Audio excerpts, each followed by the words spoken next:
I'm back, man. And I ain't gonna be talking a lot. because like I said, it's a lot going on. We gonna be getting straight into it and see what's going on, because there's a lot going on. A lot. Y'all see by the title, man. Kanye. I've been seeing a lot of it going on. He's been ranting. So we gonna see what Blackie talking about. This man is completely losing it, and obviously he's very hungry for attention. So, let's give that attention to him, shall we? Definitely got a lot of shit on my mind about this topic. Just the other day, we spoke about the stunt at the Grammys involving Kanye's wife stripping herself over clothes, something that Kanye ended up defending in this recent Twitter rant. The guy's going off the rails, and honestly, whatever was left of the man we once knew as the genius, that man is completely gone. Let's go over what he said so far, and just for the record, I'm not going to be able to go through all of them because, as I'm recording this right now, he's still putting up tweets like every 2 minutes, and honestly, I just can't keep up with that, bro. Like, I got a life to live, okay? All right, guys, so let's actually go through these tweets, okay? So the first tweet is Kanye says, "Free Puff, definitely don't free that ninja." And then he says, Diego, I don't know how you say it. That's an alcoholic beverage company that used to be in bed with Diddy, and then they ended up. It's crazy because I seen something but Dr. Umar was talking about that. I think that was him. It was a clip I seen somewhere. I'm not too sure. Don't hold me to it. But they basically was talking about that. That's basically when I guess they decided, or he noticed, Diddy, getting locked up basically, or whatever the case may be. But I don't know, man. They said the same thing about Kobe when he was going through that whole court battle. If you know, you know. You know what I'm saying? I ain't gonna be the one to get into all that.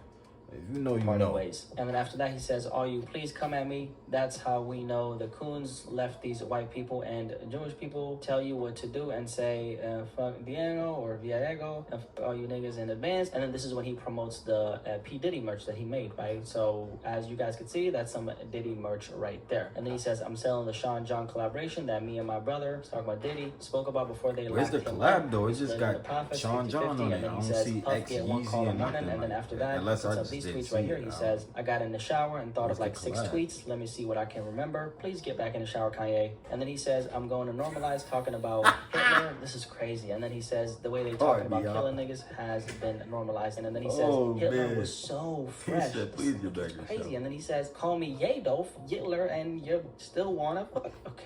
I can't take this anymore, bro. And then he says, "I love cutting the grass every couple of years," 3 devil emojis. And then after that, he says, "Just for clarity, they're trying to make an example out of Puff. Me and my brother had our issues, but these white people trying to use Puff to scare niggas money to Justin." And then after that, he says, "So how you paying for Puff, lawyers? We gotta find out exactly who they are. Okay, cool. Play off the grid. My heart has not jumped, not one moment today. I got steel in my veins. God mode. Puff, we love you. Nigga, speak for yourself, okay? When I was canceled, no nigga showed up for me other than Ty. Every single other ninja waited for it to be." Yo, one thing I can say when I'm always watching Blackie videos, I ain't gonna lie, he really knows how to narrate and keep you entertained, and I'll be weak, man.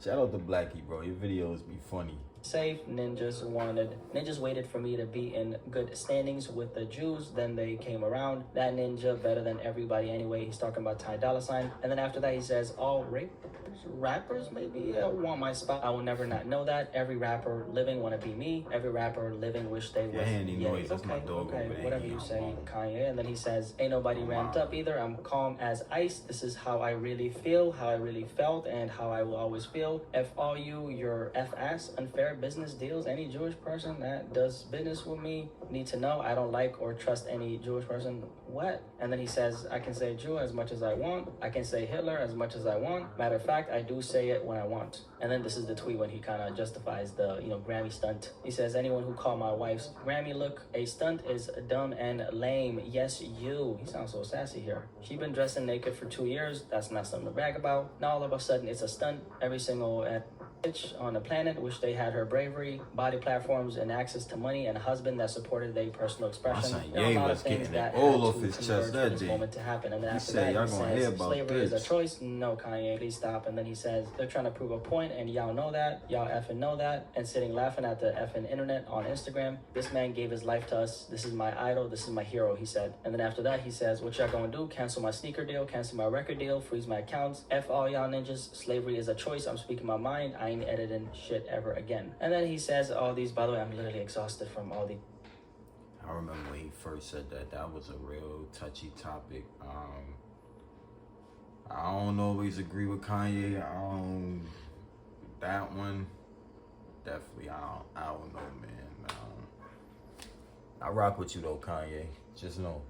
Tweets, we cool. All these celebrities, ninjas, and cool. Bitches is pussy. Y'all watch our brother rot and never say shit. F all that woke shit. Ninjas addicted to complaining. Do something. And then after that, he says, we all watched them try to cancel Chris Brown and ain't nobody do nothing. I was pussy then too. Chris Brown till the wheels fall off. And then he says, Elon stole my Nazi swag at the inauguration. Yo, my guy, get your own third rail. This guy's weird, bro. And then he says, I love when Jewish people come to me and say they can't work with me anymore. It's my favorite. And then he says, one thing about being God on earth is you have to constantly forgive every human. Nigga, you ain't a God. And then he says, I will say nothing bad or against China. They always showed me love when Americans turned their backs on me because of a red hat or a t-shirt. I get money with China. I love China. God had my mom bring me there when I was 10 for a reason. And then he says, I change my mind when I feel like it. We know. And then he says, nigga, newsflash, white people and Jewish people are different. You can get money with Jewish people, but they always gonna steal and invite you over to their house on Friday. White people do not fuck with ninjas. They leave that to the Jews. If you think you're getting money with a white person, it's not true. That so-called white person is actually Jewish. Jews hate whites because of the Germans from World War II. And then let's make this the last tweet because I literally cannot do this anymore, guys. Kanye says all white people are racist. Nigga, that's your fucking fan base. And then this is the last tweet. Jewish people actually hate white people and use black people. Man, enough of this fucking ranting ass, insane, maniacal fucking bullshit. This was me, struggling to keep up with posting consistently on YouTube. This video about to be funny as hell. I already see it. So as you guys could hear, this man is completely going insane, but that's very common for Kanye. By the way, that wasn't even like all the tweets. Like I told you, I just ain't got enough time in the day to let him spit out all his BS so I can cover it all in one video. Now, Kanye said free Diddy, which is something I've actually heard people say before. A lot of people think that Diddy was set up because they don't want a successful black man in power. First of all, Diddy has been in power for a long time, for decades actually. It wasn't until all of his wrongdoings accumulated enough to the point where he ended up seeing real world consequences for his actions. I don't think there's an agenda with Diddy being behind bars. I mean, that was the same man who on that footage that got leaked was beating the hell out of Cassie as she was trying to escape. So that's P. Diddy for you. Ain't no agenda there. Kanye's obviously an opportunist, so whatever benefits him, he's gonna be for that, which is why he's selling this merchandise so he can cash in on all the Diddy supporters' gullibleness, okay? And then as for the anti-Semitic comments he's been making, this is something Kanye has been on for a long time. I'm sure some of y'all actually, or all of y'all actually should know this and remember this, but he put up this very strange tweet back in 2022, just out of nowhere, and I'm not gonna read this out loud or show it actually. Let's just say that he had death and Jewish people in the tweet. Now, if you guys did not know, the majority of Kanye's business partners, they used to be of Jewish descent. Kanye has been making a whole lot of money with Jewish people for the entirety of his career. And then in 2022, that's when he really started going off the deep end. A lot of things were shifting behind the scenes for him. His ex-wife, Kim Kardashian, she started running for the hills, and their divorce, that was a roller coaster, okay? At first, things seemed intense. Then suddenly, it seemed fine.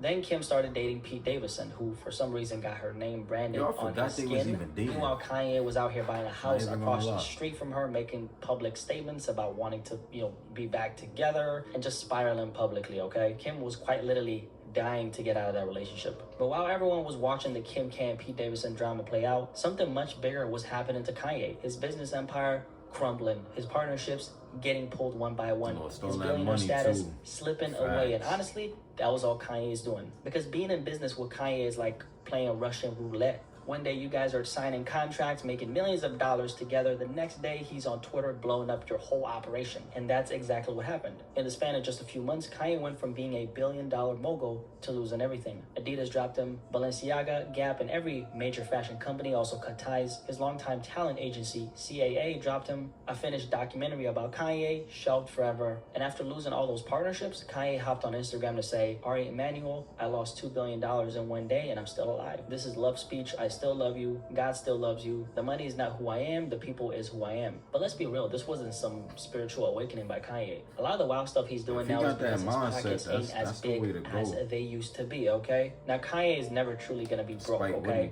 He's built such a massive brand to the point where he could walk into any room, breathe for like 5 seconds, and someone would hand him $100 grand just for existing. But when you reach this level of success, the money ain't just about what you have. It's about what you owe. You got business expenses, you got personal expenses, you got taxes, you got employees to pay, you got investors expecting their money back, because a lot of these ultra rich dudes don't gamble with their own money. They borrow other people's money. And then when things go south, that's when the real problem starts. Now, Kanye, a lot of his downfall started because he went on that anti-Semitic tirade. All the Jewish business partners Kanye was working with, they all came together and said, you know what, we're not gonna rock with this guy anymore. And honestly, can you blame them? Like, here's a guy who's made hundreds of millions of dollars doing business with them, and then suddenly he flips the script and starts going on these insane rants about them. At that point, it's not even about the money anymore. It's about the respect. They weren't about to just keep cutting him checks while he was out here disrespecting their people on a global stage. So one by one, they dropped his ass. No more Adidas deal, no more Balenciaga collabs, no more corporate backing. And that's how Kanye went from being one of the biggest names in fashion to watching his entire collapse overnight. But instead of taking accountability, instead of realizing that he fumbled the bag himself, Kanye did what Kanye always does. He doubled down. And now we're seeing the effects of that downfall playing out in real time. The sad part about Kanye is he's such an attention seeker to the point where he doesn't, really care if it's positive or negative. As long as his name is trending, as long as people are talking about him, that's all that matters to him. And that's exactly why he keeps on pushing the envelope. This guy obviously thrives on chaos. Every time he does something controversial, he gets the reaction he wants. And that just fuels his ego to keep going further. At this point, it's not really about the money anymore. It's about the ego. Because think about it. This is a guy who had it all. A billion-dollar empire, which I'm sure he probably has that empire to some extent, right? The biggest brands in fashion backing him. A wife who, love her or hate her, is one of the most famous women in the world. And also, to Kim's defense, this woman, she genuinely loved Kanye. When the entire industry was telling her, why did you get with this guy? She was defending Kanye West because she loved him. And then now look at Kanye. He had all that, and look at him now. He's out here selling bootleg Diddy merch, ranting about Hitler. What? That's not just a fall from grace. That's self-destruction on a whole different level. And the crazy part is Kanye probably thinks he's winning, because in his mind, if people are talking about him, he still has power. But the reality is he's burning every last bridge he has left. At the end of the day, this conversation shouldn't be, oh, but he's rich, or oh, he's famous, or oh, he got money, because we've seen what happens when all that disappears. Look at P. Diddy. At one point, he was a billionaire, untouchable, moving like a king in the industry, and now he's locked up in a prison cell, a place where nobody cares about how much money you got, how many celebrities you knew, or how many hits you made, or how much power you had on the outside. Right now, there are other men in that prison looking him dead in the eye, telling him when to eat, when to sleep, and when to wake up. If you're listening to this right now, you're in a better position than a guy who was once a billionaire, because at least you got control of your day-to-day routine. And that's the thing Kanye doesn't seem to understand. All this cloud chase and all these shock value stunts, none of that lasts forever. We already know that. You can be a billionaire today, but you keep playing stupid games, eventually you're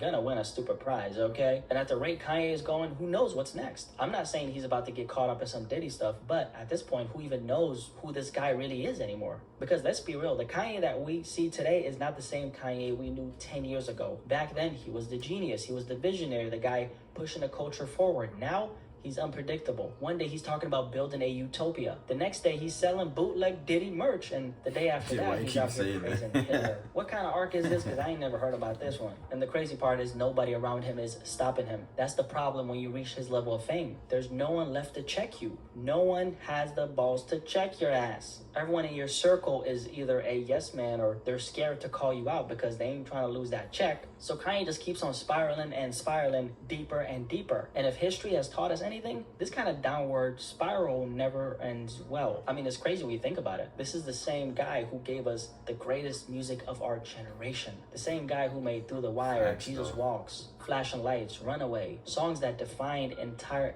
eras of hip-hop. A lot of us grew up on his music. A lot of us used to love this dude, man. But now, it's hard to even recognize Kanye, because this ain't about controversy anymore. This is not just about him being a free thinker. This is a full-blown identity crisis playing out in real time. And the saddest part, the flesh of Kanye might still be here, but the soul, the mind, the Kanye we all knew, that nigga's gone. It's like we're watching a shell of the man he used to be. The genius, the innovator, the artist who changed hip-hop forever, that Kanye is long gone. What we now have is someone who's spiraling, reaching, trying to stay relevant by any means necessary. unnecessary. And the worst part is he's too deep in it to even see what's happening to him. When you burn so many bridges, you lose so many friends and push away everyone who cared about you, what's left? At this point, is even his own family gonna be able to stand behind him? Because let's be real, he's already pushed away everyone who once truly cared about him. Kim, she's gone. His kids growing up watching all this unfold, the people who once stood by him, either silent or gone. And the way he's moving, he's making it real hard for anyone to defend him, honestly. Because being considered a genius at one point doesn't justify self-destruction.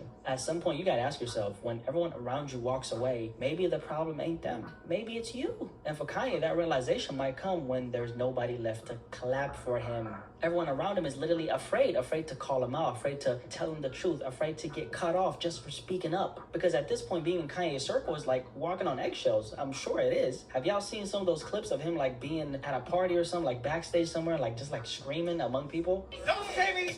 I'm by myself in this motherfucking room. Everybody shut the fuck up. Hey, shut the fuck up. Let me tell you something right now. Just the fact that you ain't listening to me. Ain't none of y'all niggas with me. I'm by my fucking self. And ain't none of y'all niggas stand up for me. Ain't nobody stop. Shut up. Be quiet before you get exiled. One wrong word, one disagreement, and you're out. That's why he's surrounded by yes men. People who won't challenge him, people who won't hold him accountable. And that's why he keeps on spiraling. Because when nobody checks you, nobody tells you, nah, bro, this ain't it. You start thinking every thought in your head is genius, right? And Kanye is living in a world where nobody can tell him he's wrong. But reality don't work like that. At some point, you either wake up or you crash out. And the way he's moving, that crash out might be coming sooner than he thinks. I know it's coming. You know it's coming, and you know I did the best job I could possibly do with this video. So now I want to hear what you have to say about this topic. Kanye is having his worst meltdown yet. If you made it this far, drop a like on this video, subscribe if you want to keep up with all this great content. And yeah, curious to hear what you guys have to say, man. Anyway, I'll catch you guys in the comment section below, but most importantly of all, I'll catch you guys at Kanye, big bruh. What's up? What's going on, Kanye? We got another album coming out. Like, what it is? We trying to roll it out, cause you kind of right, bro. You know, you be going on your little rants, man. Like, I understand. You know what I'm saying? I understand, cause we all, you know what I'm saying? We all had those moments where we just bug out sometime. You know what I'm saying? But I don't know, Yeezy. You still a GOAT, though. You know what I'm saying? You still a GOAT, though. You know what I'm saying? Got nothing but love for you, bro. But I don't know. Blackie be having me weak, man. Like he said, man, if y'all like the video, give me a like, give me a subscribe, comment down below what y'all think about the video as well. I would want to know. We can have some comments and some conversations in the comments. So just comment down below and we're going to see what we come up with. But y'all stay tuned for the next reaction. It's your boy Cash, and I'm out.